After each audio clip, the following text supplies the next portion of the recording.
My name is Paul Carbini, and I'm a graduate student at Central Michigan University for administration. Okay, can you spell your first and last name, please? Paulcarbini. Oh, lovely. Good. All right, we'll keep that telling you the whole time. Yep. All right. So we're going to ask you some questions for video, and I ask you some follow-up questions when we're done, and we should have you back in no time. Thank you for taking the time. First of all, what is your role at Central Michigan University?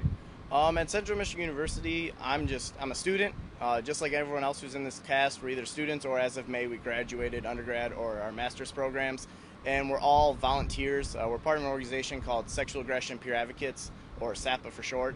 And so we're all members of SAPA. It's a volunteer organization at Central. We run an online advocacy and a crisis line 24-hour days, 7 days a week, while school's in open, dealing with sexual aggression, so sexual assault, domestic violence, stalking, harassment. And so we all volunteer as part of this organization, and we also do educational programming with it. And one of the things we do is this performance, No Zebras, No Excuses. That's good. I'm going to rephrase it a little bit. What is your role at Central Michigan University again, and why does that bring you here? Our role is simply with SAPA is to create an environment for survivors and secondary survivors to come into the system to find people to get help. A lot of people don't really know a lot about these issues. They don't know what to do to help people. They don't know what to do to help themselves. So we create a safe environment, because we're 100% confidential, for them to come in, talk with us, and figure things out. What we're doing here is Don Sapro, Department of Navy, Sexual Assault Prevention and Response Office, found Steve, contracted Steve, and he's been doing a lot of things for them with training command staff, and then we kind of got brought in because of the performance we do. It's been researched before, and it appeals well to people who watch it. It appeals well to people of our age. So that's what we're doing here, is doing these trainings for sailors and Marines around our age to get them educated on sexual aggression and eliminating bystander mentality. Okay. Well, thank you. And we had talked about this earlier about what do they mean by no zebras? What they mean by No Zebras, No Excuses is, when you're watching Discovery Channel, Animal Planet, and they do a special like on the safari, you see a herd of zebras out by the watering hole, they're just drinking, and then you see a lion, and it starts to, stalk around them, picking out its target, and then it comes, ambushing in. All the zebras take off running, scatters, and the lion pulls down the one zebra it wants. And once it does that, all the other zebras stop running. They go back to eating their grass, drinking water, because, it's not them. They lived another day. It's not them. They don't have to worry about it. But why we say is No Zebras, No Excuses is to kind of eliminate that bystander mentality. If the zebras were to watch out for each other, stick together, they could easily overcome 1-2 lions and save that one that got pulled down. Okay. Now, Paul, why did you join the Zebras? I joined Zebras, with some personal experiences I've had in the past. This was a cause that kind of opened my eyes, and I realized there are a lot of people out there, a lot of survivors, and all these different issues. And I just wanted to get the education to be able to help these people and to help a lot of people. And doing No Zebras was just another way, apart from SAPA, to reach more people, help more people, and gain more knowledge and personal experiences for myself to be able to further and better help people. You're a college student and had the option to have your summer off. Why did you choose to participate with the Zebras instead? It really was a no-brainer. This has been an amazing summer, an amazing experience.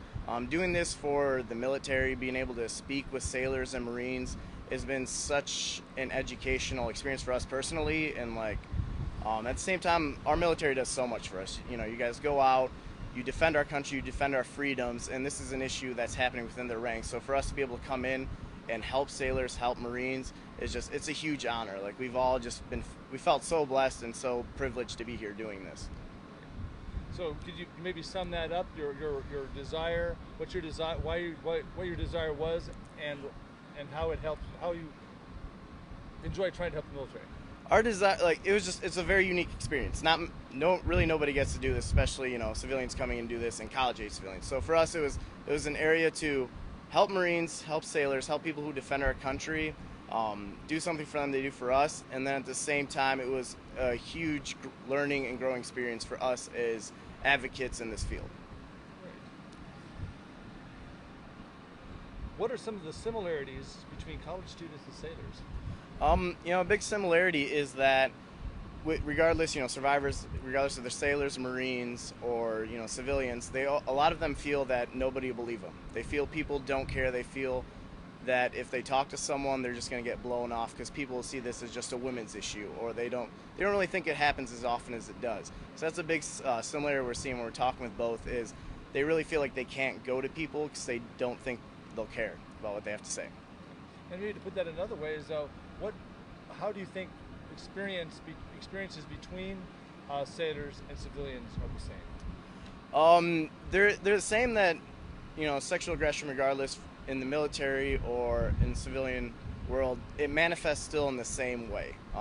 It's with different people in different environments, but the sequences are still the same, the characteristics are still the same. So it's still the same thing that's happening. It's just within the ranks of the military versus students at a college campus. What has been your most memorable experience as a zebra this summer?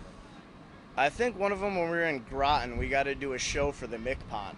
He came in strictly just to see the show, introduce the show, speak with us afterwards, and it was an unbelievable show. It was to 2,000 submariners. They were all real excited, real pumped for the show. The MCPON got them real riled up, and just seeing someone that high in the military really caring about this issue and really putting in the effort to come and learn and get other people educated on the issue it was unbelievable. It was great. Now, this DVD this performance is given to sophomores or junior. We do it for our freshmen. Freshmen, yeah. Thank you. I'm sure they get a lot. I'm sure it's a powerful experience for them.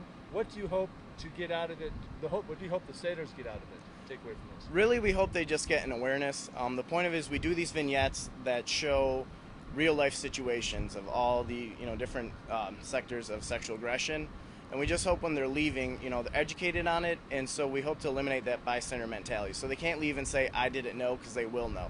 They'll be able to notice these things, interpret them, and know how to intervene. So we really just hope they leave and they make that change, because that's why we're here.